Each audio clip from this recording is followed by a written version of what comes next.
Bienvenue sur le premier tuto Motion Craft Lab. Alors on approche doucement de la période qui fait peur.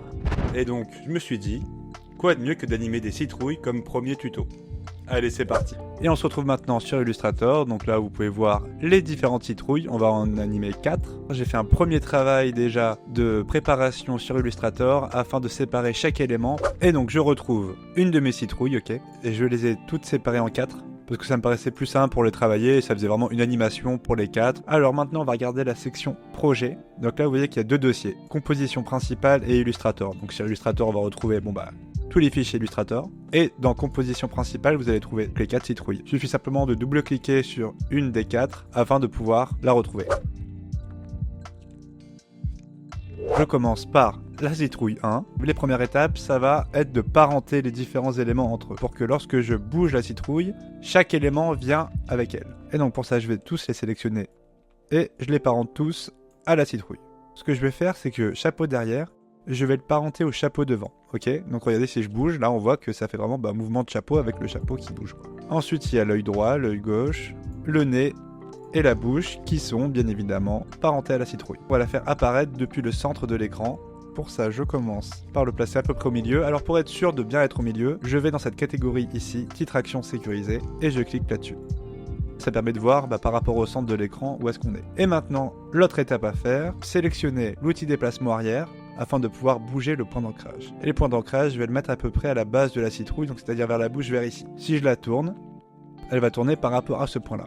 J'appuie sur le chronomètre bleu pour faire apparaître une image clé. Donc ça, c'est vraiment mes images de fin. Donc je vais les mettre un peu plus loin. L'échelle va être à 0. Et je vais faire un système de rotation pour que ça fasse un effet assez sympa. Et là, la position aussi, ce serait peut-être bien que ça parte un petit peu vers d'ici.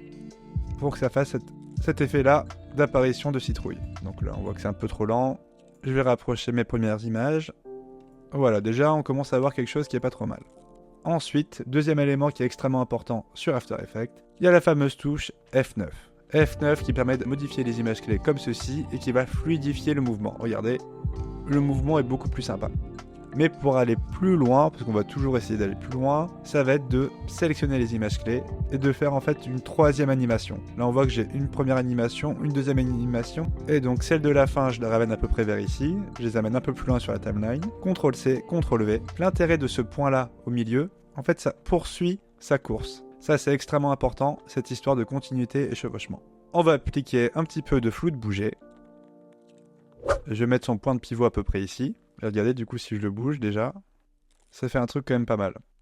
Je vais faire à peu près les mêmes points d'image clé. Et encore une fois, comme d'habitude, donc là, le chapeau qui va aller un peu plus loin que prévu. Un petit coup de F9.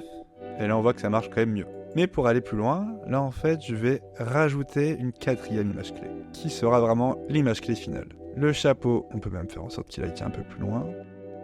Et je pense que je vais même bouger la position pour vraiment que ça vienne toucher les yeux. Et là, au lieu de revenir à 0 directement, en fait ça va encore aller un peu plus vers la droite. Et voilà, pour que ça fasse ce petit effet là de basculement. Pour aller plus loin, je me dis tiens, ça pourrait être bien d'avoir une animation de marionnette qui se trouve ici. Et vous allez vite comprendre le principe. Placer des points. Pour placer un point, je vais simplement faire un clic gauche. Et je vais le faire sur les côtés, donc un en bas, un autre ici, je vais refaire je pense 4 sur la base là, ici et ici, et ensuite un point qui va être sur le haut du chapeau. Je vois que je peux les sélectionner, et que ça fait une sorte de filet ici. Regardez, si je bouge le coin qui est en haut, ça va déformer en fait mon chapeau. Ensuite, je sélectionne toutes mes images clés, je vais à la fin, parce que celle-ci c'est vraiment mes images clés à la fin de mon animation, et je vais même aller un peu plus loin, c'est-à-dire que je vais les décaler de ne serait-ce que 2 frames. Je vais mettre à peu près ici. Par rapport au mouvement, en fait, vu que ma tête de citrouille arrive par ici et fait ce mouvement de la gauche vers la droite circulaire, il faut vraiment que mon animation, mon chapeau soit comme ceci. Parfait. Ensuite là, à peu près au milieu, il va aller vers la droite. Ensuite, je me place à peu près, voilà, ici. Donc ça va venir s'inverser. Et déjà, qu'est-ce que ça donne? Ah ouais, tout de suite ça marche quand même bien mieux. Vous avez vu l'importance. Ah, quand on voit qu'il y a eu un petit bug, regardez là ici. on voit qu'il y a l'arrière du chapeau va beaucoup plus loin que prévu et il touche le bout de ma citrouille. Et donc pour l'instant, je regarde juste ce que ça fait. Alors là, on n'est pas trop mal, mais encore une fois, j'ai envie que ce soit un peu plus. Vous voyez ce mouvement-là, parfait. Et en fait, après le mouvement à gauche, il retrouve direct sa forme initiale, alors que non, il faut vraiment qu'il y ait ce petit côté un peu de va-et-vient. Donc je vais aller un peu plus loin. Je vais l'emmener à peu près ici. Et là, du coup, il est un peu plus vers la gauche. Il va aller un peu plus vers la droite. Donc là, si je lance l'animation, tout de suite ça fonctionne bien. Un petit coup de F9. Et là, je pense qu'on a une animation quand même très très cool. Donc le masque, c'est ce qui va nous permettre de masquer certains éléments, bien évidemment. Là, on voit que la citrouille, cet élément-là, on veut absolument pas le voir. Donc on va venir le masquer. Pour ça, je sélectionne mon calque. Je prends l'outil plume qui se retrouve ici. Et je vais tout simplement tracer. Ah bah mince, on le voit pas trop parce que c'est en couleur blanche. Je vais mettre du rouge, voilà. Comme ça, moi, on le voit bien. Et grossièrement, je vais venir juste tracer ma citrouille à part le bout de sa queue. Ok, et là vous voyez que ça va l'enlever. Et donc comme ça, moi, on se retrouve juste avec ma citrouille et son chapeau. Alors là, vous allez me dire, là, Théo, je pense qu'on n'est pas trop mal, on peut s'arrêter là. En effet, nous, on peut quand même aller toujours plus loin. Et je vais simplement animer un petit peu les yeux, le nez, ainsi que la bouche. Pour avoir un repère, je vais sélectionner la citrouille et j'appuie sur la touche U. Donc là, en fait, on va simplement bouger les positions, je pense, du nez et des yeux. Alors déjà, la position, c'est sûr. Donc c'est pour ça que je les sélectionne tous. J'appuie sur la touche P pour faire sortir uniquement les positions. Je vais tout sélectionner et je vais enlever le flou de bouger. Comme ça, moi, on le voit mieux, ma forme. Pour vraiment tout baisser bien proportionnellement. Le nez même un peu plus. Il faut que je le mette un peu en décalé, sinon ça marche pas trop. Vous avez vu, il y a un léger mouvement là, qui était quand même assez sympa. Donc on va essayer de le refaire. On va décaler les images clés quelque peu pour que ce soit à peu près à la fin du mouvement, là, comme ceci. Ok. Ensuite, je sélectionne chacune, CTRL-C, CTRL-V. Et là. Et maintenant, il va nous rester plus qu'à animer la bouche. Alors la bouche, on va uniquement utiliser l'outil échelle. Donc je vais me placer à peu près. Pareil que pour les éléments là du nez, les yeux et compagnie. Donc ça, c'est mon image clé de fin. Donc je vais la placer à la fin également. Et là, peut-être en début avec la bouche qui est un peu style fermé. Et ensuite, en fait, avec la vitesse d'animation, je vais agrandir la bouche. Je vais même peut-être, pourquoi pas, bouger avec la position pour la faire remonter un peu plus et la faire redescendre ensuite par la suite. Un coup de F9 comme d'habitude. Voilà, c'est mieux là comme ça. Hop là. La bouche en fait qui s'ouvre en grand et ensuite qui retombe. Et ma foi, je pense qu'on a une animation qui est quand même pas trop mal. Je resélectionne tout en faisant CTRL A. Je rajoute le flou de bouger. Et donc si je lance, parfait. Bon, franchement, pour une première animation, on est quand même pas trop mal là. Et maintenant, on enchaîne avec la citrouille numéro 2. On va venir sélectionner chaque élément et on va le parenter à la citrouille. Donc celle-ci, on va l'animer vraiment comme si elle tombait du ciel. Position. L'image clé, je vais l'amener un peu plus loin. Mais à peu près au milieu. Et alors là, on va utiliser un autre effet, en tout cas un autre outil. On va devoir séparer les dimensions pour avoir une animation de position qui soit un peu plus sympa. Parce que là, on veut vraiment avoir une animation de citrouille qui vient s'écraser contre le sol. Et par contre, avant de faire ça, il faut absolument que le point d'ancrage, je le bouge. Donc j'ai juste à l'amener, je pense vers ici, vers le bas, comme d'habitude. Alors là, on va séparer les dimensions parce que là, si vous voulez, on peut pas travailler vraiment sur la vitesse d'animation au niveau de la position. Ça va toujours à la même vitesse et nous, on veut avoir un sentiment vraiment d'écrasement. Donc clic droit sur position, séparer les dimensions. Donc là, je vois que ça sépare bien l'axe des X de l'axe des Y. Ok. On va supprimer l'axe des X parce que nous, on va travailler uniquement sur l'axe des Y. Je vais dans l'éditeur de graphique, ce qui va me permettre ensuite de pouvoir travailler sur les courbes. Alors là, je suis pas au bon endroit. Donc nous, il faut absolument qu'on soit en modifier le graphique de valeur. Ok, donc là je vois en fait ma courbe qui correspond à mon animation, qui commence ici et qui atterrit au bout de 2 secondes. De sorte qu'on voit que c'est vraiment de manière linéaire. Ok. Alors là, je vais maintenir la touche Alt enfoncée, plus faire un clic gauche pour modifier la courbe. Voilà. Et donc là, en faisant ça, en fait, ça va faire une animation comme si la citrouille tombait lourdement sur le sol. Là, c'est peut-être un peu trop. Ok, parfait. Et là, en fait, je vais pouvoir animer également l'échelle. Donc, j'enlève l'éditeur de graphique pour que ce soit plus simple. Alors, première frame, il va falloir que mon échelle, alors je vais la désancrer parce que regardez là, si je bouge mon échelle, je vois que tout se modifie proportionnellement. Alors que là, j'ai pas eu tout envie que ce soit le cas. Là, j'ai envie de travailler sur l'étirement de ma citrouille. Et donc là, pour avoir cet effet-là vraiment d'objet qui tombe lourdement contre le sol, on va compresser ma citrouille. Je vais allonger, hop, sa taille pour que ça puisse à peu près correspondre en termes de proportion. Et donc là, je vais mettre cette image clé au début. Là, je remets les valeurs de 100 et 100 pour que ça revienne au même niveau. Et je vais les amener un peu plus loin. Et là, CTRL-C, CTRL-V. Cette fois-ci, au moment d'arriver sur le sol, en fait, ça va venir s'écraser. Donc vraiment, ce côté-là, un petit peu d'écrasement. Et voilà, pour qu'on ait un peu cet effet-là de la citrouille qui tombe, bam, qui atterrit contre le sol, et ensuite qui se remet à sa position.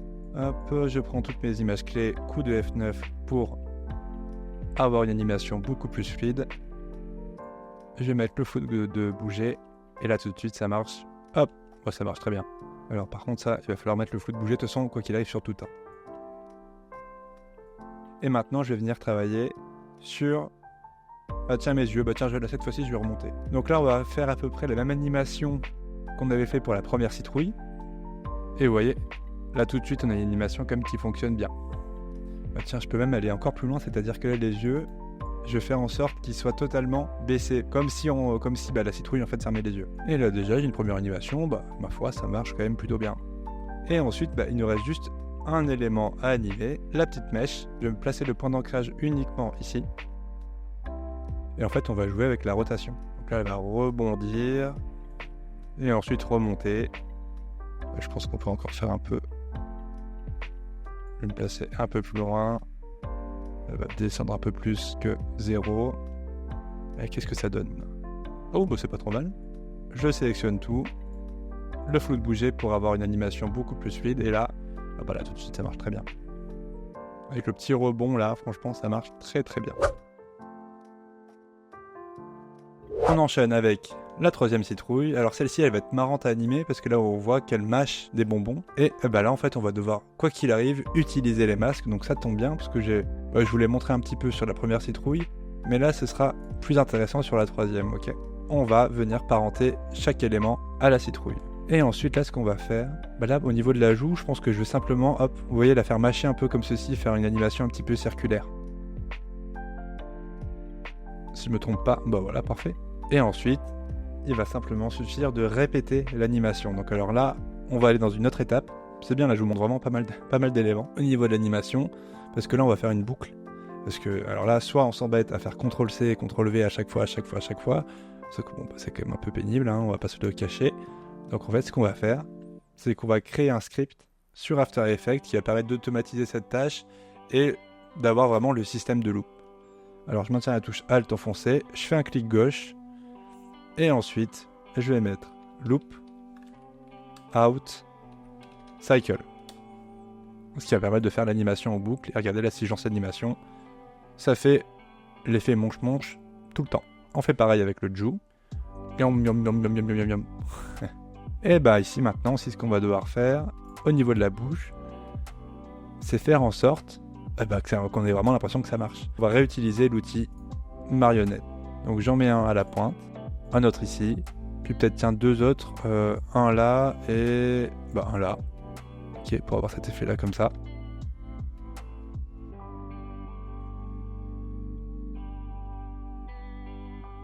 Et bah tiens, pour fluidifier la chose, je vais en mettre deux. C'est-à-dire que là, on voit qu'il y a un mouvement de ma chouille. Je vais le dupliquer. Ici, celui-là je vais le ramener là. CTRL-C, je vais aller à peu près jusqu'ici, CTRL-V.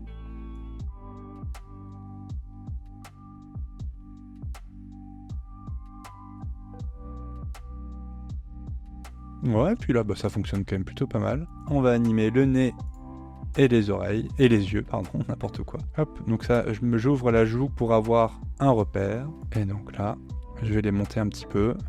Le nez, je vais le baisser. Ensuite, ça va revenir à la même position, CTRL-C, CTRL-V.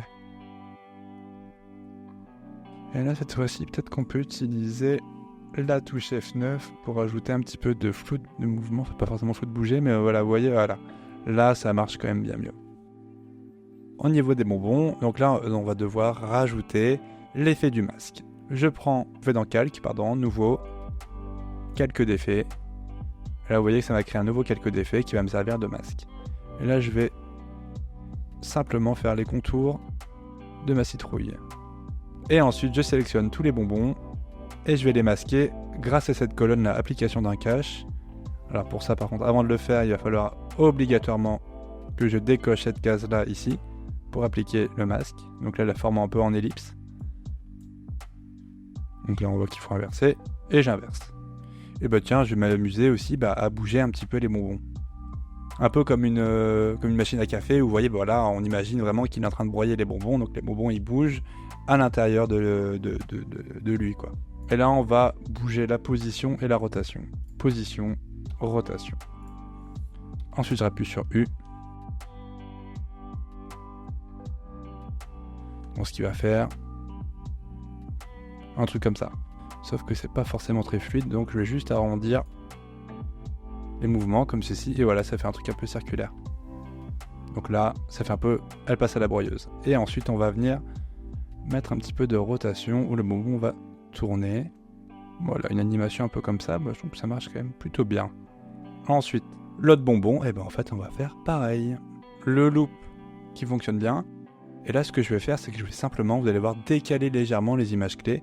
Et donc là, voilà, ce qui me fait que vraiment, on voit que les bonbons, ils bougent, mais vraiment à une fréquence totalement différente des autres. Donc ça fonctionne plutôt bien. On peut même aller encore plus loin dans l'animation. C'est-à-dire que alors là, je vais prendre tous les bonbons, tous les éléments qui ne sont pas parentés à la citrouille. Je vais les parenter à la citrouille. Et là, en fait, ce qui serait intéressant, c'est que la citrouille, elle fasse un petit mouvement de va-et-vient, parce qu'on voit que là, il y a les gros bonbons et tout. En fait, au niveau de la rotation, là, elle est à 0. Et sur les côtés, elle va être un peu comme ceci. Là, elle va aller un peu plus à plus 5. Donc là, j'ai moins 5, plus 5. Parfait. Là, elle va revenir à plus 5. Vous voyez ? Tout de suite, ça marche quand même mieux. Et là, ça fait vraiment la petite citrouille qui mâche. Et du coup, en mâchant, elle bouge un peu la tête. Et tout de suite, ça fait bouger les bonbons. Et vous voyez, ça donne vraiment une impression de réalisme qui est assez, quand même, assez sympa. Et enfin, pour la dernière citrouille, alors, comme d'habitude, de toute manière, on sélectionne tous les éléments, on les parente à la citrouille de base, et maintenant on réfléchit. Non. Là, je pense que ça peut être sympa d'avoir une petite citrouille. Là, en plus, on voit qu'elle rigole, ok. Contrairement aux autres, celle-ci, elle mange. La 2, si elle sourit, mais je trouve qu'elle a pas forcément le côté qui rigole. Et la première, elle a un petit peu, mais avec le chapeau, il fallait faire une autre animation. Donc là, ce qu'on va faire, c'est simplement une citrouille qui s'esclave, qui rigole vraiment à gorge déployée. Ok ? Alors, pour ça, donc la citrouille, je reprends l'outil déplacement arrière. Je vais remettre à peu près vers la base, comme d'habitude. Ça là-dessus, il n'y a pas de changement. Ok, une animation un peu toute simple, mais je trouve que ça fonctionne quand même assez bien en termes de balancement. Moins 5, je pense qu'on va faire à peu près pareil. Moins 5, 5. Et ensuite retour à moins 5.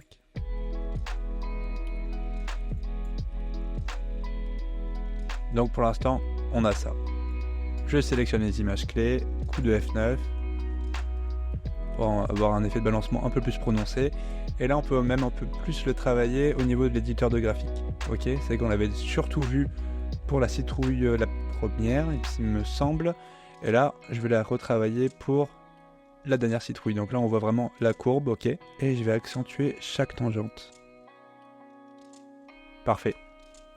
Parfait. Ensuite, la bouche, là, ça va être le rire. L'outil marionnette. Un au coin ici, un autre ici. L'idée, c'est vraiment faire ce petit jeu là comme ça. Sauf que j'en plaçais un au milieu pour que ça puisse vraiment rester fixe. Ok. Alors là, je vais juste la remettre ici pour que ce soit, parce que là 12 frames c'est pile poil le milieu, donc c'est ce qu'il nous faut. Je vais me mettre à 6 frames, comme ça au moins ça va faire vraiment rire un peu et vraiment faire une boucle à chaque fois. CTRL C, CTRL V, Et ici, ça va revenir là. Alors. Ouais, ça marche pas mal. Petit coup de F9. Voilà, oh, franchement ça fonctionne. Je vais peut-être bouger aussi un peu la position. Donc là, hop, elle va remonter un petit peu. Et là, elle va redescendre. Ouais, c'est pas trop mal, hein. Vous voyez, ça fait vraiment le mouvement où on voit que la bouche bouge. Je trouve que ça fait ce côté vraiment vivant, donc c'est plutôt cool. Et ensuite, bon, bah, concernant le nez et les yeux, bon, bah, ça va être pareil, hein. Et là, par contre, ça va surtout être par rapport à la bouche. Parce que regardez, hop, là, la bouche, elle monte. Là, on va dire qu'elle est à son max à partir d'ici. Et on va tout bouger pour que ça fasse vraiment des sortes de haut cœur. Bah, ça fonctionne très bien, faire comme ça.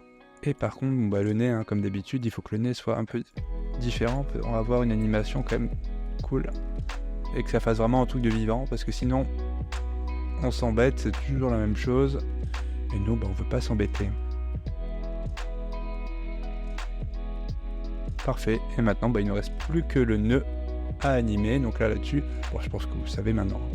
Ça va être vraiment l'outil marionnette. Donc là, je crée un pile au milieu qui va bloquer, celui-là qui va bouger, les deux en fait qui vont bouger. Donc là, ça va être au niveau de la rotation que ça va bouger. Donc, je vais fermer les autres et je vais vraiment me caler sur ce rythme-là.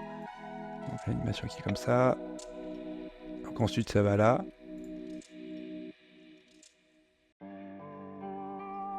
CTRL-V, et là on a... Ouais, ça fonctionne quand même pas trop mal.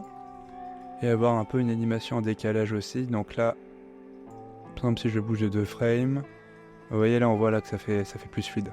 C'est mieux. Notre petite citrouille qui rigole avec son petit ruban. Et donc là, je sélectionne tout. Donc, CTRL-A, flou de bouger. Et normalement, c'est un peu plus sympa. J'espère que la vidéo vous a plu. Vous avez accès aux fichiers sources dans la description pour essayer de refaire ce tuto de votre côté. Alors, on se retrouve très vite pour une nouvelle vidéo.